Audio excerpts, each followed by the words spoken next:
Hello and welcome to At the Table with Tom and Eric, a show about the people who play games. I'm Tom Vassell.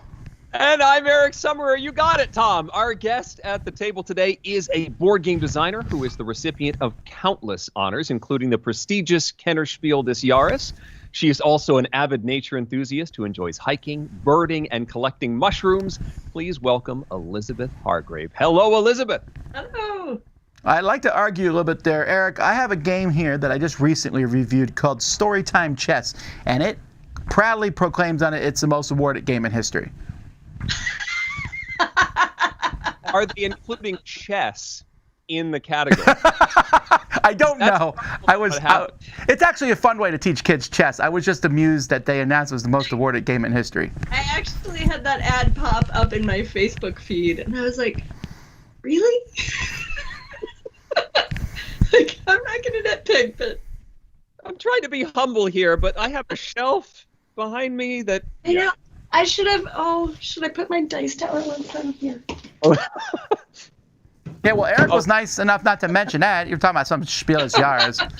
Although that's about to be announced soon, so I'm always excited to see what games win that and nominate. I don't know. I'm always interested in games in general to see what games are announced as awards. Even if you highly disagree with them, it's fun to talk about them. Wait, mushrooms. So, I have some questions about mushrooms. Okay, sure. Let's just start with mushrooms. No, Sure. Okay, because look, I love mushrooms. I really do. Oh, yeah? But you're not supposed to ever eat a mushroom. I know that. What's percentage of mushrooms are poisonous? It's really high, right? No. But also the percentage that are really edible is low. Is like 10%. But there's a lot that are sort of in between that are, I mean, it might make you sick. There's an awful lot of mushrooms that are sort of woody that you wouldn't even try to eat. I would say that that's like most mushrooms probably fall in that category. You do have to be really careful. There are ones that will kill you, but there's a lot that are sort of in the middle that'll make your stomach upset. But well, I only eat ones I buy at the grocery store anyhow. But I've noticed at the grocery store there's only ever like 4 or 5 types. Yeah. Is there a lot more than that? There are like 100,000 named species of mushrooms, and people think like 10 times that many that haven't been actually described by scientists yet. Yeah. So a couple. There's a lot of mushrooms. Well, no, but what I mean is there like some really good mushrooms that just aren't very widely available. It's kind of like fruit. You know, a lot of people don't know about a lot of delicious fruits that are around the world, but they're not very popular. Right, and if you go to a farmer's market, often you'll see people that are cultivating or foraging more interesting species than what you get in the grocery store. And if you're willing to put in the time in the field, you can learn to identify stuff in the wild that is safe to eat. That's intriguing because there's nothing better than a grilled mushroom. Sorry, go ahead, Eric. Are there some, though, that are, there's in nature you have a bunch of copycats where a particular species will pretend to be a poisonous one in order to ward off predators? Are there mushrooms that look like they might be or are easily confused to be edible or tasty that actually aren't? Yeah, there's one that comes up every summer in this area. You see, it's called the platterful mushroom, and also there's one called green gill, and they're both like, they look like a really big version of a store-bought mushroom. And so sometimes people will see, if you don't know the characteristics that you're looking for and know that like the fact that this thing has green spores clearly means that it's not the same as the one in the grocery store. But superficially, it's, like sort of that tannish color with a cap and a stalk and gills. And so people get sick of them every summer here. But you can learn what to look for. You can learn to know that, because the one that grows in the grocery store also grows in the wild here, and it has a very particular spore color. So if you know to look for that, and you can take the cap off and stick it on a piece of paper, and it'll drop its spores over time. So that can be a really important way to learn, what color are those spores when they come out. And that'll help you distinguish. In general, the mushrooms with the caps and stalks and gills are a little trickier because that's the group that has most of the deadly poisonous ones. So things like morels that are like funky, wrinkly, cuppy things are a lot harder to confuse with something. There's a really popular mushroom called chicken of the woods. It's really hard to confuse with anything else. And it has the texture of chicken when you cook it. Like I just made chicken satay out of it. It was Wait, awesome. I really want this one now. Also, if you're just tuning in, this is actually a board game podcast, and it's Eric's fault for putting mushrooms in the description. I love mushrooms. What do you want me to do? Peter. It's a preview of coming attractions because I am working on a board game about mushrooms. Okay, see, it all tied in. Cool. So you're in the capital area, the DC area, Elizabeth. Have you always been there? Did you grow up in the area, or are you a transplant, to use a nature analogy? I came here in '96 to work for the federal government. I never left. All right. I was born in LA and then lived in Southern Illinois for a little while, and then I grew up mostly in Florida, in North Florida, in Gainesville. Oh, wow. Yeah. All over the place. Where did you pick up the gaming hobby? Did you do a lot as a kid? What do you remember playing when you were younger? A lot of mass market stuff. Like I grew up on Candyland and Sorry, and then Hearts and Scrabble. My family played a lot. And then I think it was 2005 here. So I was already here in DC that I was introduced to the hobby board games. What was that title? Do you remember? I was at like a ski weekend.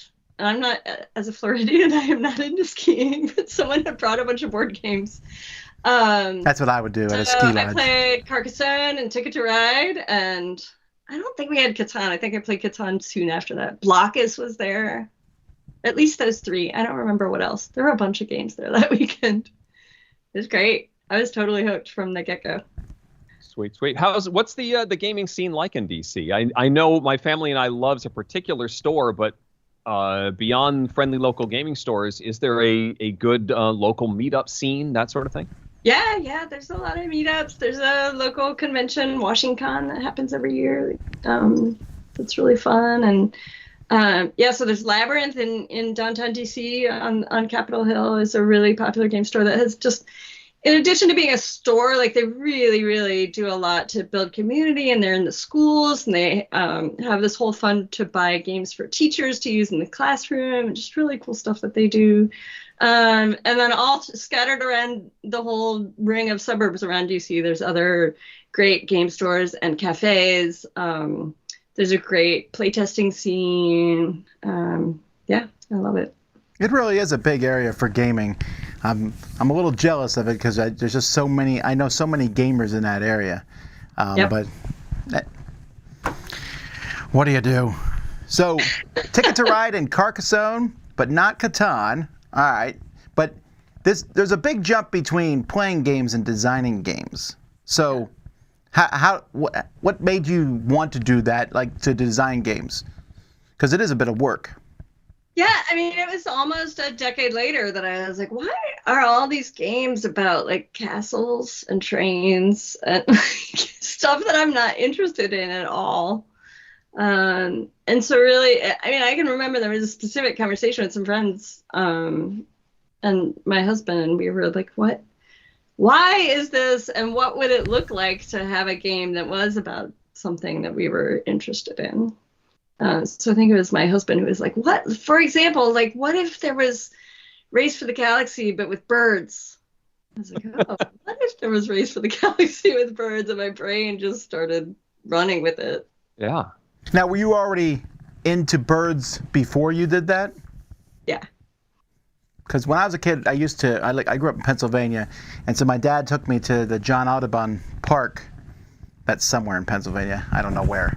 And I didn't realize there was that many birds in existence. And I bird watched for a few weeks, and then I got really bored with it. Well, as a kid, it's a difficult hobby to bird watch because you need a bit of patience, which, as we all know, kids have in abundance. But do you ever do that? Go out and look for birds? Oh, sure, all the time. Especially during migration season here, it's really fun because you get a lot of warblers that are coming through that don't spend a big chunk of the year in DC, but they just pass through, and they're really colorful. And they're in the spring, it's easier because they're singing, so you can find them. but there's just like a higher concentration of birds, so you get more payoff. And then the rest of the year, I like birding in sort of wetland areas because you can get the easy big herons and stuff, and just beautiful birds like that. But yeah, I love going out in your part of the world, Tom. Well, there's a lot of birds, especially if you go down to the Everglades. It's pretty amazing to see all the birds that are down there. What's your favorite bird, everybody? Okay. I always say roseate spoonbill. Okay, Eric? Do you know that? I mean, I'm going super basic. I'd go for the blue jay. I just like the color. That's mine too, Eric. That is my MO. I grab your answer before you take it. What's your favorite baseball team, Eric? Not the Blue Jays. Well, then, okay, I beat you there. I'm just saying. I have to go with the Tigers because I sang the national anthem there when I was a kid. That's so cool. It was neat. I was with a group. I wasn't the only one that sang it, but it was pretty cool. Much less cool now. It was a small group. It was like 8 kids. Anyway. By the way, and Elizabeth asked me if I knew what the bird was, and the answer is no, I did not. Know what bird you said. Oh, well, they're in your part of the world. You should go find a roseate spoonbill. They're amazing. They are like the size of a great blue heron, but pink. And then they have this ridiculous bill that like comes way out, but it's flat, and then it has like a little spoon on the end of it. Okay, I'm looking them up. I have this seen these in the zoo, but I don't think I've ever seen one in the wild. They're in the Everglades. Wow. Find one. So do you often go traveling just for the purpose of experiencing different wildlife and nature, or is most of your explorations around home? Yeah, I do like to travel. I often take off the month of January and go somewhere fun, which for the last 2 years has been South Florida, because I go home to Gainesville for Christmas, and then in the middle of the pandemic, we didn't feel like flying anywhere. So we actually took a little minivan and tricked it out as a camper and go down and camp out in the Everglades. I will say the Everglades was actually really great during the pandemic because there was almost nobody there. So you could go for long stretches without seeing anybody at all. Yeah. Which actually I find quite frightening and scary. I like humankind and urban centers. I'm happy to get out of there. I've done like big canoe trips. You know how they have like the camping platforms out there, and you can like canoe from platform to platform. I've done that for like days on end. Then you're really like, you do not see other people. It's pretty amazing. I like that's like a super bonus to me. To not see other people. Okay. One more game design question before we move on to our big question. We were talking about, the spark of the idea for Wingspan, and we often see the perception of when the game is released and it seems like an overnight success, but we don't see all the preparation that goes into that. How long were you in development, either with Wingspan or with your other design projects, before getting that first taste of success?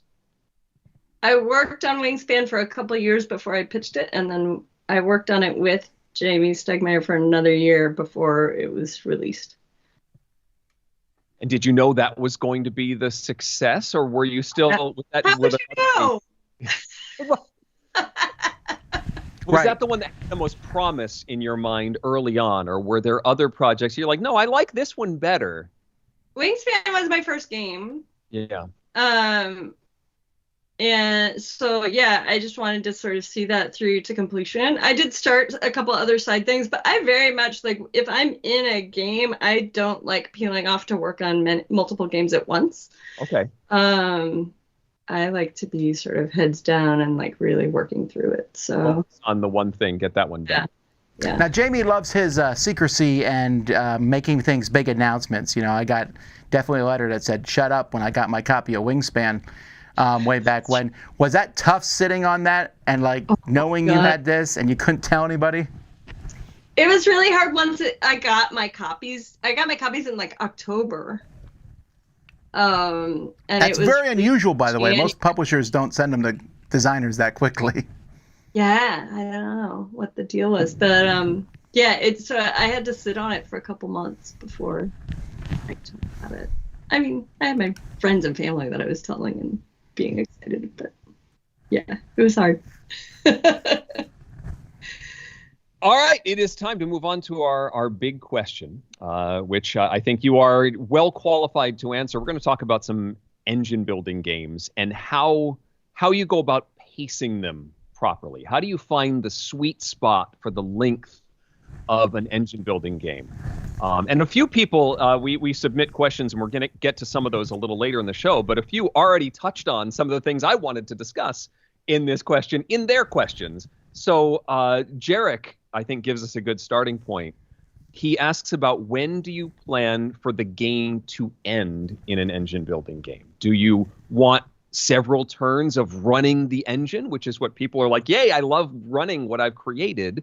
Or do you want the game to end just as the engine reaches its pinnacle, just as they complete whatever their master plan is? Where do you find what that sweet spot is?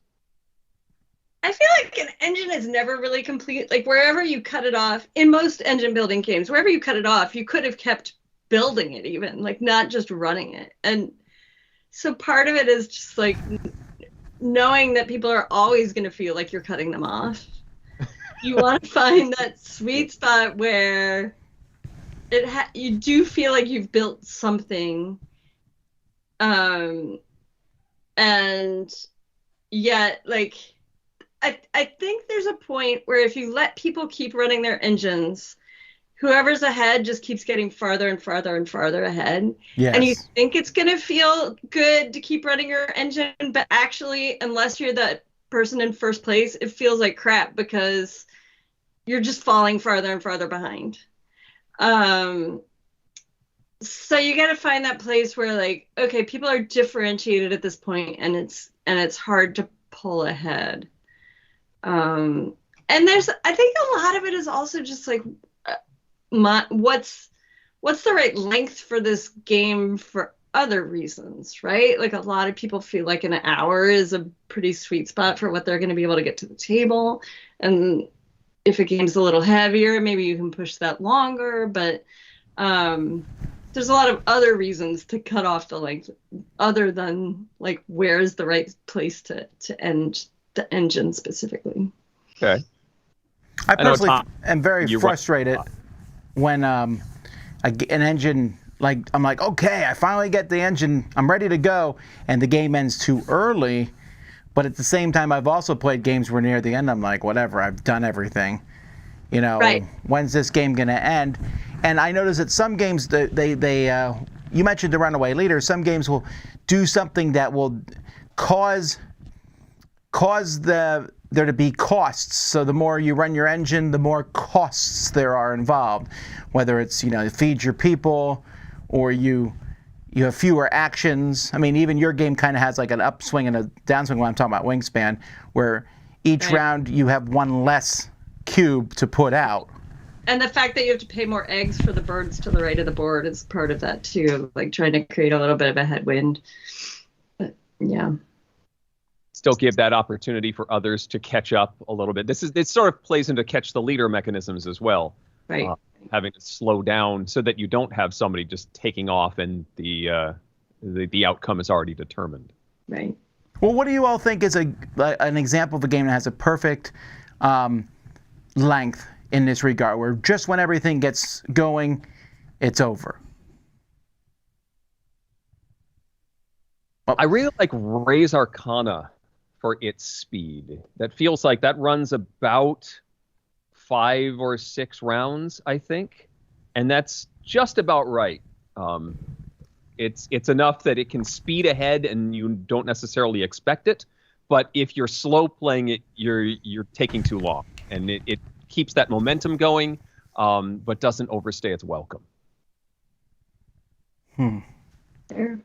It's a tough thing because so many games I think of, I also can think of times where it didn't. Like, most games I think have a good engine length, don't have the good engine length the entirety of every time I play it. Like, one game it's perfect, another game, A good example is one of the best games ever designed, Race for the Galaxy. I really like Race for the Galaxy. I was going to bring one up too. And we're both games that you mentioned, Res Arcana and I mentioned Race for the Galaxy, both designed by the same person.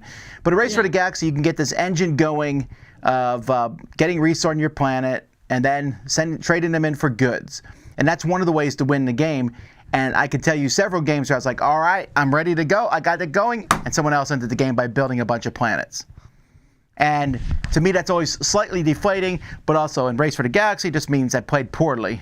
But do you think that will keep people from coming back to the game if they don't get to do fun things, whether they win or lose? I mean, I think we all say that we value replayability and variation from game to game. And so if you're going to have a game that's going to have some variation from game to game, then there's going to be instances like that where it ends quicker than you wished, or that it runs a little longer than you wished. But it's sort of like, as you said before, depending on what position you're in that arc. If you are ahead of the curve, you're like, this is perfect. I'm in control. I'm ending the game when I want it to end. But if you're behind, you want one more turn to be able to catch up. If you just had a little bit more, you could make that big pull and get ahead of the game. And being in those different positions, unless you're always behind the curve every time you play, someone's ahead of the curve each time you play too. And Race for the Galaxy is a quick enough game that you're not going to be that mad about it. So one thing, it's a 2-hour game and you have that experience. It's like an entirely different level of heartbreak, right? Yeah, that's true. So let me ask you this then. So when we talk about these engine building games and you can get them that become a well-oiled machine. And we'll say Wingspan is in that group, Race for the Galaxy is in that group. But where I find it to be tricky is you have a certain number of cards. And in the case of Wingspan, the cards are actually numbered. There's a certain, you know how many numbers of different things there are in the deck if you're trying to collect a certain kind of card or whatever. Yeah. It's when you add in expansions that it seems a little tricky. Now, I know that the ratios are generally the same with the expansions. It's a huge pain in the butt to do. It sounded like when I got the first one, I was like, that cannot be true. And I started counting them out. I was like, there's no way they pulled that off. He didn't trust you, Elizabeth. I mean, if I were just making up mythological creatures, it would be super easy to accomplish. But having to find the actual birds that like in combination make all the right percentages takes a lot of work, a lot of time in my spreadsheet. But it's not even that. It's that they add new things, something new, and you don't want that to be too weak and not interesting, but also not have the power creep where it's the best thing to do and better than the old stuff. Whenever I play a game, I always want to try there's an expansion. I'm like, that's the new strategy? I'm definitely trying that, even if it's terrible, just because I want to see what a new strategy does. But is that like something in the backyard? Like, I don't want to make this too good, this new thing? Yeah, definitely. In sort of figuring out how good something is takes some work, and it can really depend when you get it out. So, like, people always point to the Ravens as being overpowered in Wingspan, which is true if you get them out in the very first of the game, probably, right? Like, on your very first turn, a Raven, you will kill it for the game. People can still beat it, but it's a very strong card. If you play it late in the game, you're overpaying for it because it costs a lot for how many points it gives you. It's that its power is really strong, and the more you get to use that power, the better it is for you. And I think that's a really important thing in engine building as well. And it's hard to wrap your mind around because you have to just sort of make an assumption, like on average, people are going to use this power a certain number of times in the game, which may or may not be true in any given play.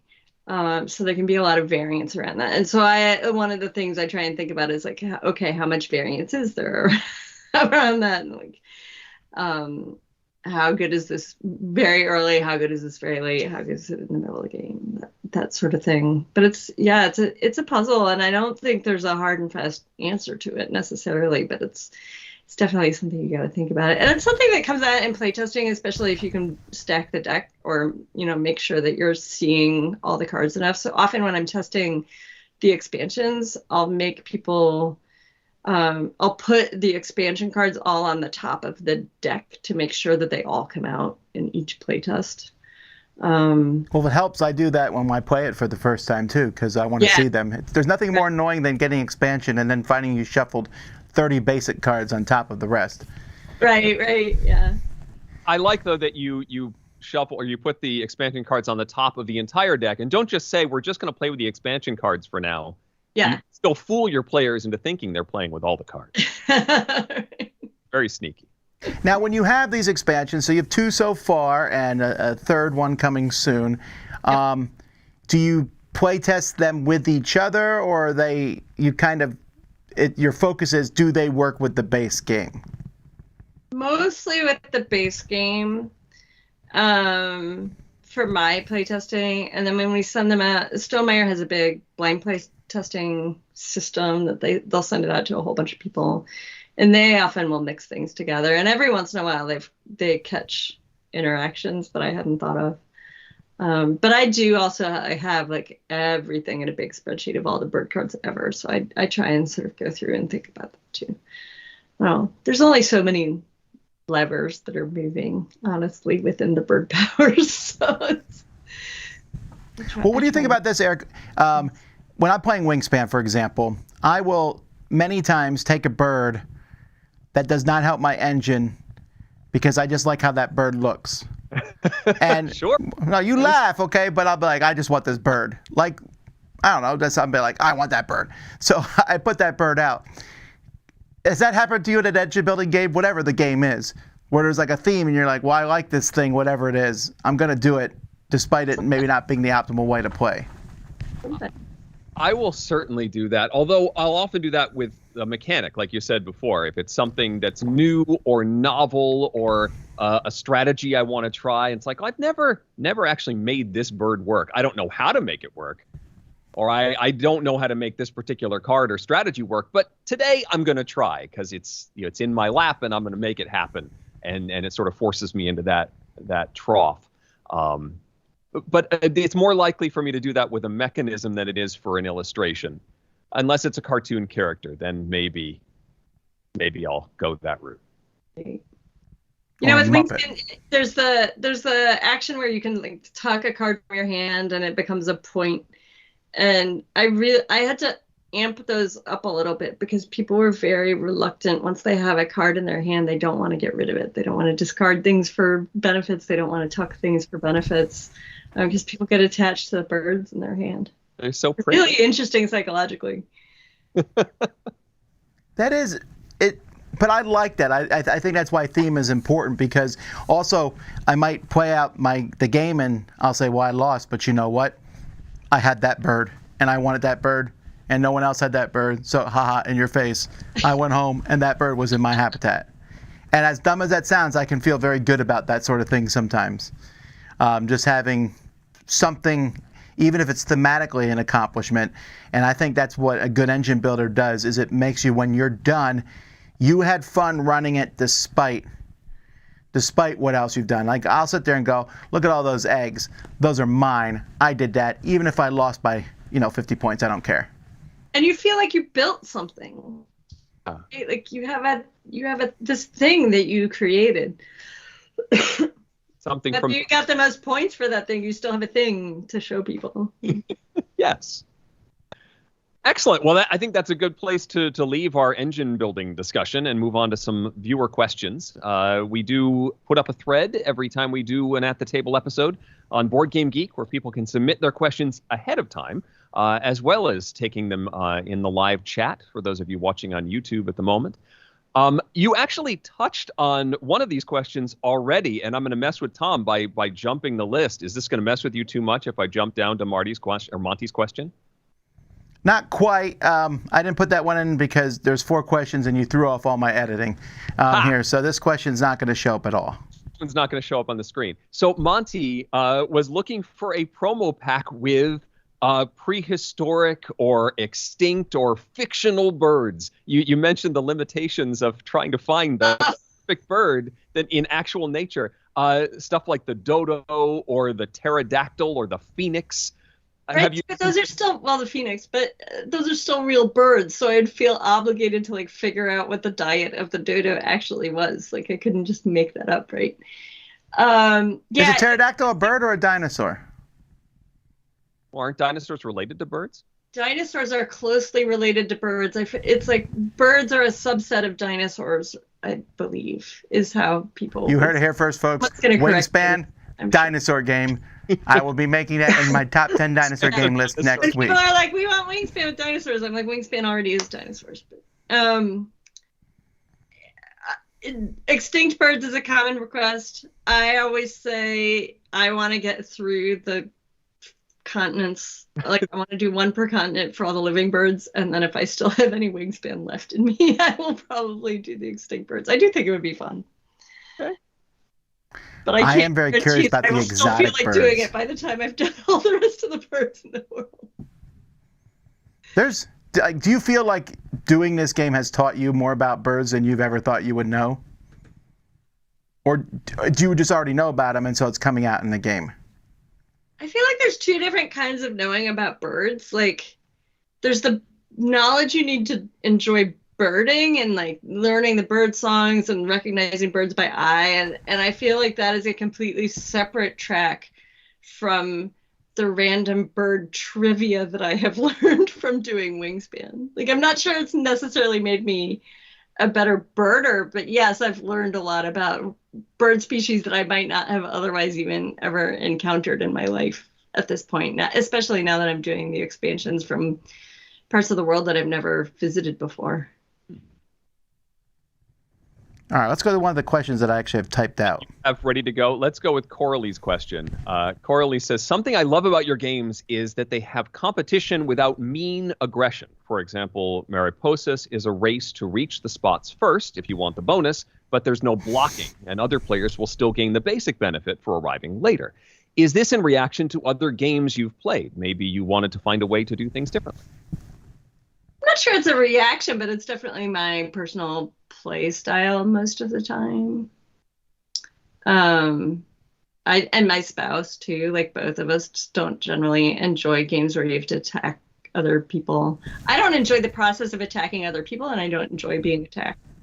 So it's not something I generally put in my games. Although I did play around early on in Wingspan with having the predators like kill other people's birds, which was much less significant because it was easier to get the birds out. But once there was this multi-step process of like you have to get the food, and it might cost multiple foods to get the bird, and you have to get the bird cards, and like taking many turns to set yourself up to play a bird, that becomes like, no way am I going to let people just like wipe your bird off of your board when you spent so much energy to put it out there. Good call. Well, that would be really interesting, though. I even if it wasn't a big deal, I can't see some people taking kindly to having your hawk take out my cardinal. Right. I'd be like, ah. And I don't think at that point in my life as a gamer, I'm not sure I had really articulated the fact that that's something that I don't really enjoy in games. But it's in enough games that I was like, oh, obviously the predators need to kill things. And it's just a thing of playtesting and figuring out like, oh, that doesn't make sense for this game, and actually it's not something I enjoy. Whenever I teach the predators in the game, that's always at the point where I go, and that is why the game's called Wingspan. Because that's the one time it really matters. You know, the funny thing is, so Jamie picked the name well into the process. I never came up with the name Wingspan. And so the bird sizes originally on the cards were the length of the birds, like head to tail. And pretty late in the process when we decided it was going to be called Wingspan, I was like, crap, I have to change all of these measurements. Like, Wingspan should be on the cards somewhere. So moving on to Christopher's question, and I swear I didn't pick this solely because of the pun, but it may have played a part. Do you feel pigeonholed as the designer of Wingspan, even though you have other successful designs out there?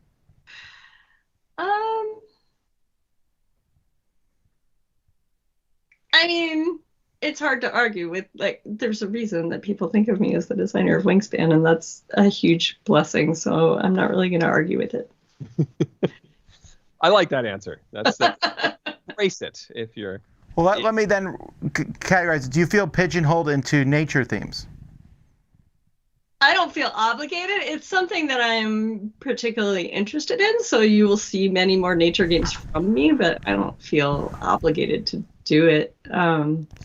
I just signed a game with Buttonshine. I'm not sure what the final theme is going to be. It's one of my only games where I haven't cared what the theme really is. And it there's a good chance it will not be nature themed. Right before the pandemic, I started a game about stunt people. Okay. It's a dexterity game, and that's not nature themed at all. Okay. Unless I they're just stopped working on it because I couldn't get people to play test it with me. I need to pull it back up. Well, I like to rabbit trail here for a second because I wanted to talk about, since you mentioned Buttonshine, Tussie Mussy. So the concept of Tussie Mussy is that flowers have meanings to them. Was this something that you already knew about and brought in, or did you discover this? What made this theme come to life? Because I've always been fascinated by this. Yeah, I just keep a long list of things on my phone that I think are interesting things that could play into a game at some point. And Tussie Mussy actually happened because Buttonshine was having a contest for Gen Camp.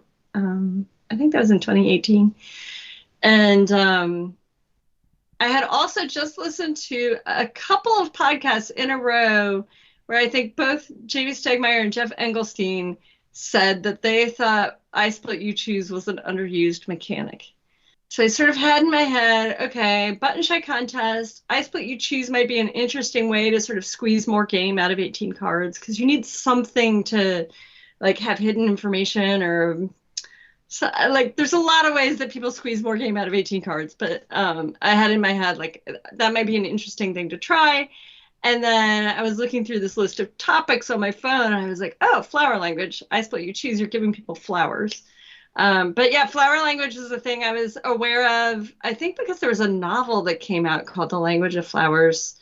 That's a fictionalized account of a modern florist who knows all the historic meanings of flowers. Well, I had people tell me this in college. I gave someone some pink roses, like, oh, you know what that means? I was like, I have no idea. It means I gave pink roses is what I thought it meant. But red just roses. Just about friendship, right? Pink is a little dangerous if you want someone to be your girlfriend. Yeah. So I was amused when this game came up with that same idea. Right. Yeah, people used to publish like whole dictionaries of what the flowers meant. It's pretty wild. So one more question from Julian, which actually relates to something someone mentioned in the chat. They were talking about a stream you did, Elizabeth, some time ago with wrestlers playing Wingspan, and they were quite tickled by how these guys were reacting to your game. And Julian mentioned that and asks, who's the most surprising person that you've learned was playing your games or has enjoyed your games? Yeah, the wrestling one was definitely one of those. I have a couple of people I know in the game design world who are wrestling fans as well. And so those streamers, I'm embarrassed I can't even remember their names. Hang on a second. What wrestlers are we talking about? I can't think of their names right now, but they have like a Twitch channel where they do mostly video games, but occasionally they'll play like Uno and stuff. And it's up, down, down. Up, down, down. That's right. And so one day I got a couple of messages from people who were like, oh my God, you'll never believe this, but Up, Down, Down is playing Wingspan, like the digital version of Wingspan as a video game on their channel. So I went on to go watch them, and they were like, they didn't even do the tutorial. They were just trying to fake their way through. It was pretty painful to watch. So I started chiming in on the chat and giving them a little bit of, sass. And and so then they invited to come on and play with them. They invited me to come on and play with them. So it was really fun. It's a fun stream. They're great guys. So that one was definitely very surprising.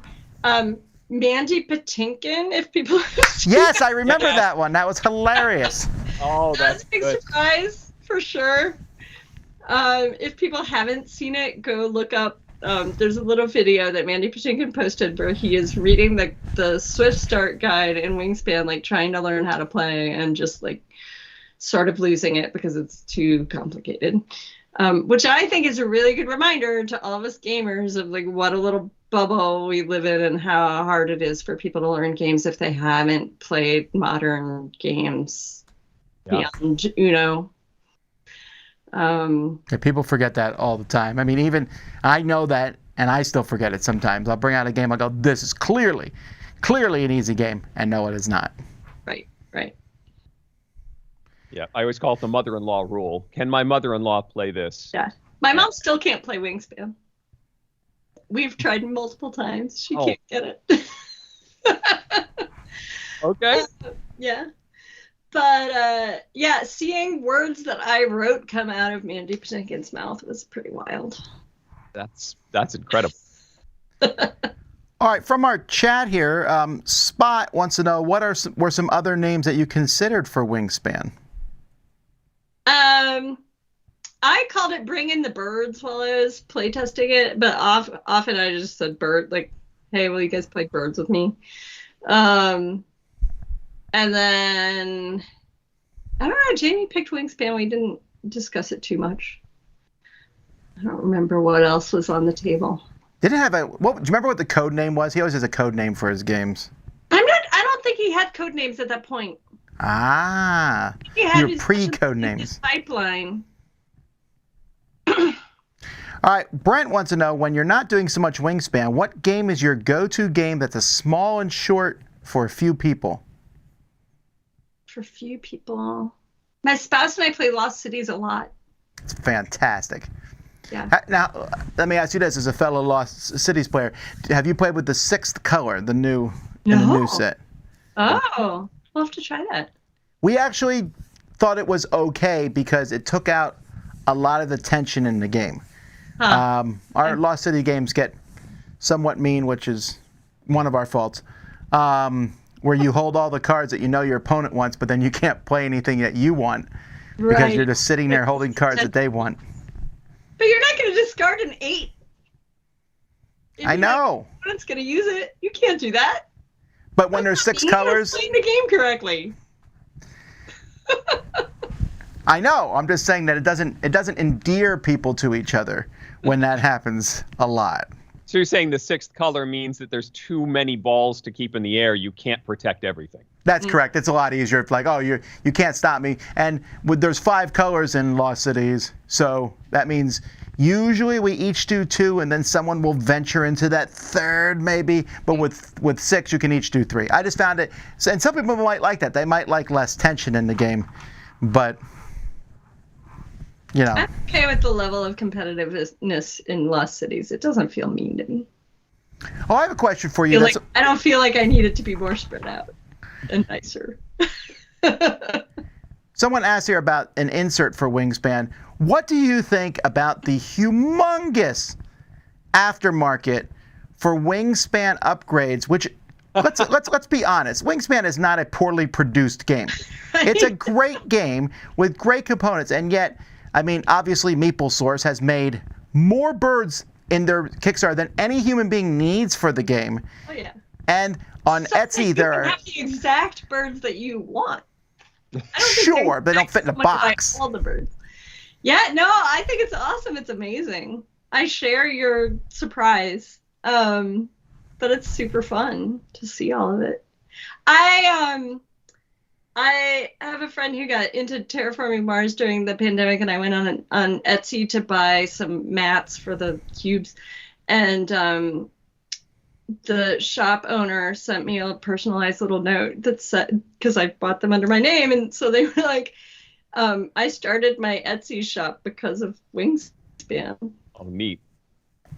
Yeah, it's interesting to me to see stuff like that, because there are so many upgrades from the little nests that people get to hold the eggs to the different color eggs, when there already are pretty cool looking eggs. Yeah. Oh yeah, by the way, the cubes, I think replacing the cubes is the most obvious choice, right? Because they're cubes. But yeah, no, it's great. Will the color of the eggs ever mean anything? No, because of color blindness, we've said. Got it. All right, that's a good answer. Okay. All right. Well, So have you ever played paint with the chocolate eggs? I have played with chocolate eggs in playtesting, I knew it. Halloween, and peanut M&Ms. Yeah. It's probably cheaper than buying any like wooden components. Well, when I was originally playtesting the base game, I just had little poker chips, like the mini poker chips that I had gotten at a thrift store, and they were all different colors, and I had sorted through and taken out like the whites and different shades of blue and some tans. And at some point, one of the playtesters was like, "I really love your multicolored egg poker chips. You should totally do this in the real game." So I passed that on to Jamie. I don't know if he would have thought of it anyway, but yeah. I think the multicolored eggs add a lot. Yeah, I like them.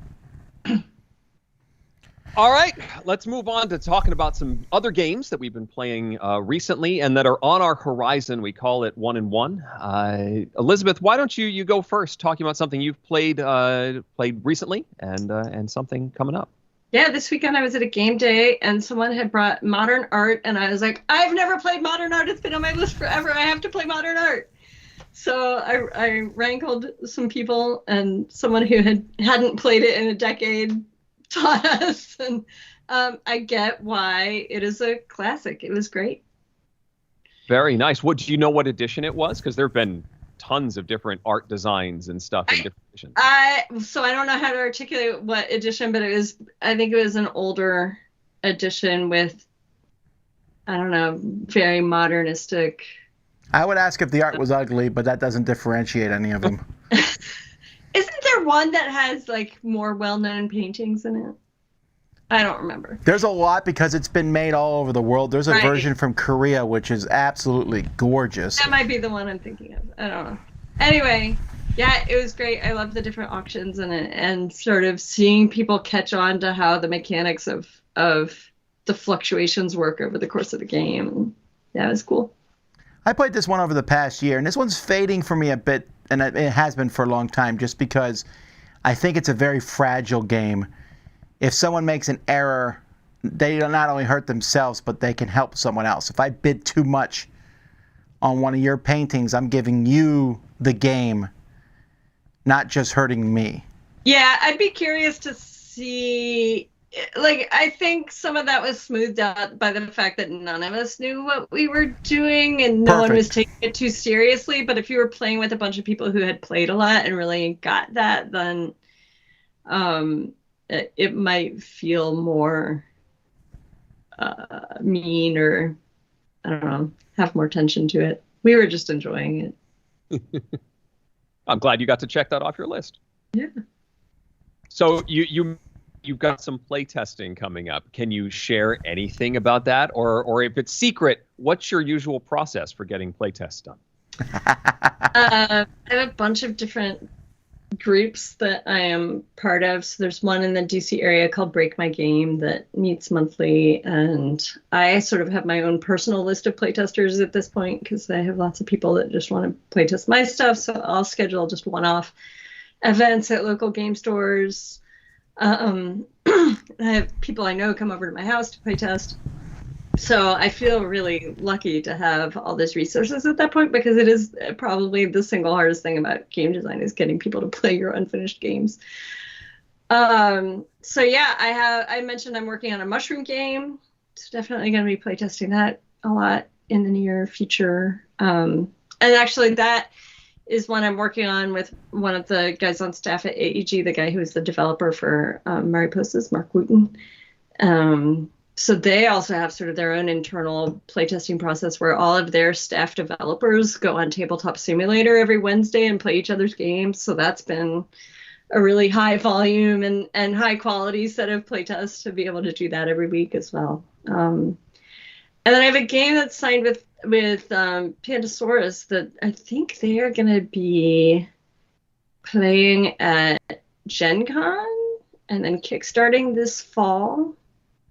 That is about a true experiment that started in the 1950s in Russia and is still ongoing, where they wanted to learn things about domestication and decided to start breeding foxes and selecting them for friendliness, and basically have bred them into domesticated animals at this point.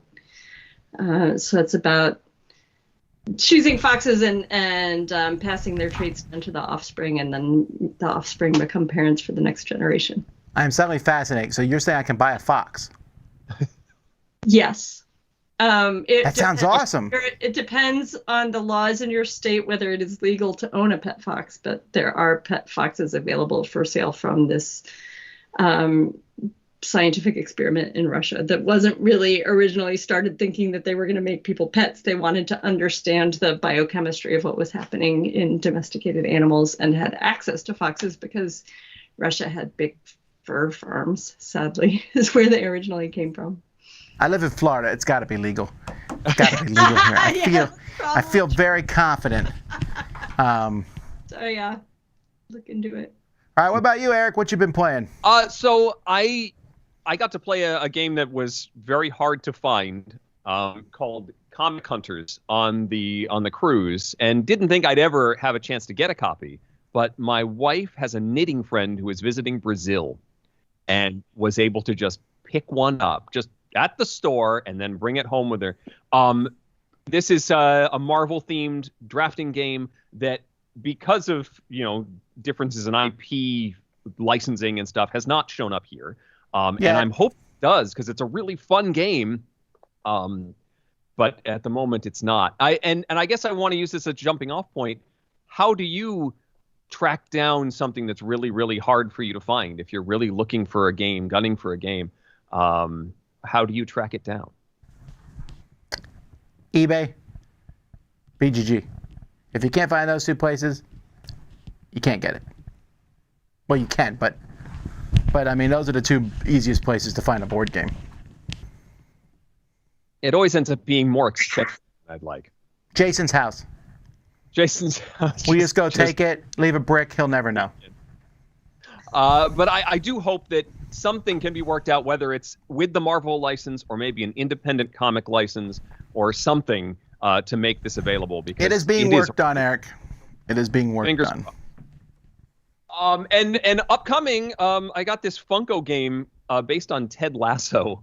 It says it's the Ted Lasso party game. They're referring to it as a party game, but I don't necessarily think that applies. It's more of a speed cooperative game. You're playing cards to different locations to try and make players happy. And I think it has a little bit more depth than something that would be considered a party game. So I'm kind of excited to try this one out. Plus, we really like the show, and it has a soccer ball-shaped die in it. Where did you get this? Was it from Amazon? I mean, Target? Sent from Funko. Funko sent it as a review copy. Ted Lasso.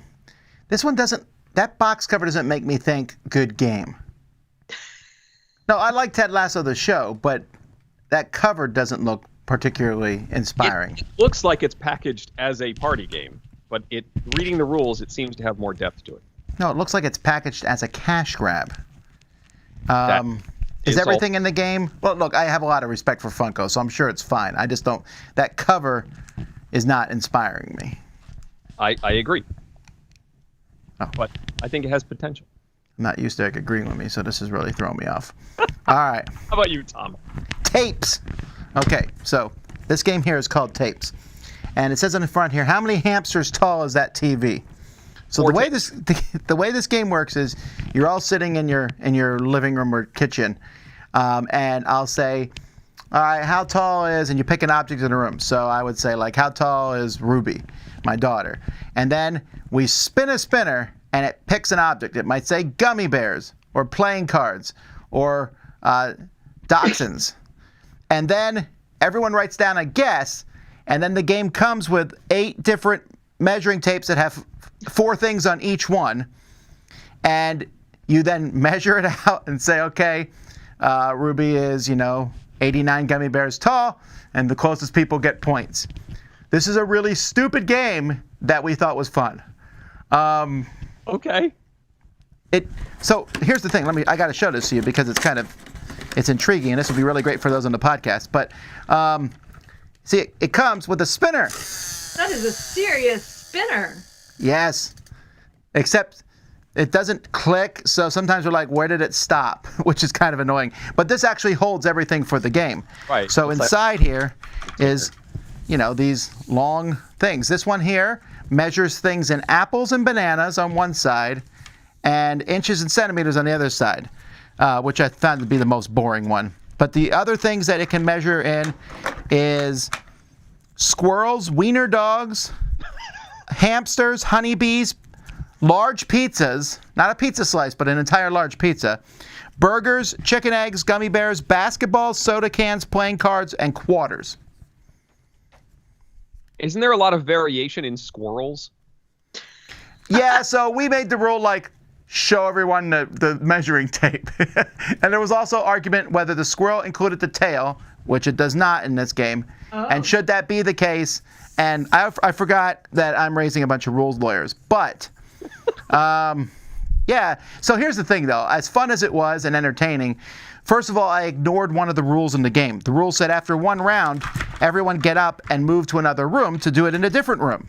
And I was like, nah. I'm not moving from this room, the game, to a different room each time. But we feel like it is a 1 or 2 shot thing. Like it's a really funny game, but then we feel like we've accomplished our goals. Okay. It's good at teaching kids how to guesstimate things. Like, okay, so if a gummy bear is this big, how many gummy bears is that? That's not a bad skill to have. What's that called? Estimation? But estimation based on size. Anyway, I think it's a good skill to have. That's tapes. Cool.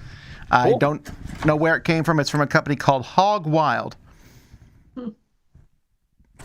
Anyway, game I'm looking forward to playing is Skate Summer. We were just talking about Pandasaurus. This one's about skating. Skating is the last sport on earth I want to do. Well, that's not true. I think jumping from planes would be that. I'm sure skating is great. My mom really, like for my first 17 years, just said, you'll kill yourself, you'll break a leg, you'll break an arm. She told me that every time, so that kind of made me not ever want to skate. But skating has that cool culture that I was never part of as a nerd, and looked at the cool skaters. And this game has that cool vibe to it. I really like the motif on the front of this. So Pandasaurus has been doing a great job putting out games lately, so I'm hoping this one's good. Cool. Well, cool, Elizabeth, thank you so much for hanging out with us this afternoon. If folks are looking for your latest news and stuff to talk about, where can they find you? Yeah, I have a website at elizhargrave.com that I have a little, you can sign up for a newsletter. I'm also on Twitter at elizhargrave. My name's too long, so I cut it off just to the first 4 letters. This is why I named my son Jim. Yes. So that when he gets in the future, when he has documents, he can just write Jim. I've thought about legally changing my name to Tom, but it's too much work. Yeah, and it's not just the Elizabeth, but the Elizabeth combined with Hargrave is just, it's too much. Yeah, but it is very unique, though. I mean, you could be called John Smith or something. There are only a few of us that I have come across in the world. There are others, but not many. And Eric, everyone spells his name wrong because they think it's a misprint when they first see it. Yeah, I can imagine. Yeah. It's Summer with another ER, and people are like, no, it's not. You know how many times I have said that exact phrase? Yeah. It's Summer with an extra er. Yeah. Yep. A lot.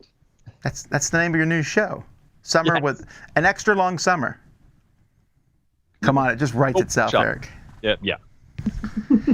All right, folks, if you're listening to this, the next show is going to be a little later by a day or so because of Dice Tower Convention, or Dice Tower East in Orlando, Florida. We're so much looking forward to that. Playing games. If you're watching this and wondering why I'm not wearing a tie, it's because I'm boxing up games. I'm packing games, getting things ready. Manual labor. Yeah, I thought it was dumb manual labor, but it never goes away. Thank you, Elizabeth, so much for coming on the show. We really appreciate it. This is fun. And we're looking forward to seeing what comes in the future. At Tussie Mussy expansion's coming soon. I feel it. Wingspan expansion and the mushroom game, of course, is now my #1 anticipated game because of mushrooms. And the foxes, yeah. Yeah. Ooh, foxes. I'm getting a fox. That's on my list also. Alrighty, folks. Well, thanks so much. Thank you, Mike Chaplin. Until next time, I'm Tom Vassell. I'm Eric Summerer. And that's Elizabeth Hargrave. Okay. We'll see you next time. Thank you for joining us today. We'll see you again in 2 weeks when our guest will be Wendy Yee. At the Table is produced by Tom and me with assistance from Roy Kennedy, Wendy Yee, and Chris Yee. Our theme was composed by Timothy Pinkham. Our yarn-weaving androids built by Morty's grandfather are provided by Rick's Crochet Robots. And support for everything at the Dice Tower comes from viewers and listeners like you. Reach out to us on Facebook or Twitter or to tom@dicetower.com or eric@dicetower.com. Until we see you again, from all of us at the table, have fun gaming. So long, everybody. Oh, this outro is just me. It's showing me still. Just you. I need to hit a real outro. Why did my outro disappear? All right. Well, for those of you still watching live, this is where the outro would have played.